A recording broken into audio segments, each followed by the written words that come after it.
Dalam hidup akhirnya gue sadar, Pak, dalam hidup ternyata bakal membawa gue ke momen-momen dimana gue nggak setuju dan gue nggak sepandangan sama orang lain, entah itu berasal dari orang terdekat, keluarga, saudara,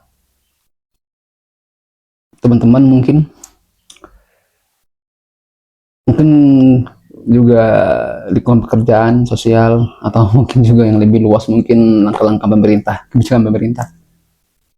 Ternyata gue sadar nggak semua hal ini perlu gue kerjakan, ternyata gue bisa milih.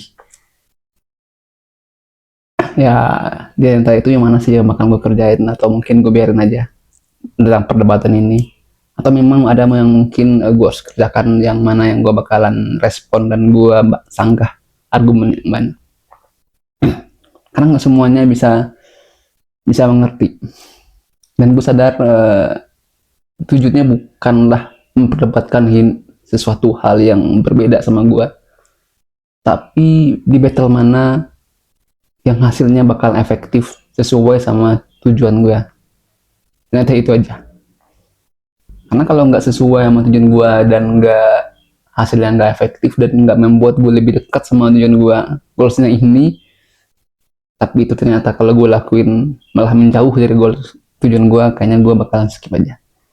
Bukan karena gue takut, bukan karena gue nggak peduli juga, karena gue memilih aja di battle mana yang hasilnya bakal efektif kalau gue kerjakan, pertempuran mana kalau gue lakuin itu hasilnya efektif. Dan kayaknya juga sulit buat gue menjelaskan sama orang yang eh, lebih menyakit, yang orang yang berpikiran kalau kocak lebih menyakitkan daripada kepala bapak kau mungkin ya. Kayaknya itu sih. Dan sulit buat gue sekarang nerang sesuatu, karena ya percuma juga kalau gue jelasin diri gue apa, dan gue juga nggak perlu kebenaran atas ucapan gue nggak perlu menjelaskan sesuatu hal yang nggak pernah gue lakuin.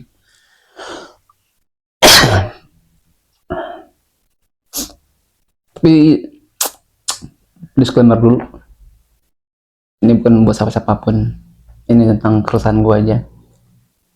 Dan buat orang yang gampang tersinggung, saranin skip dari awal aja, karena gue nggak bermaksud apapun. Dan kayaknya kita hanya perlu merespon orang yang memang bisa diajak berkomunikasi efektif, biar tujuan dan isi pesannya tersampaikan. Udah itu aja buat teman-teman semua. Ini konten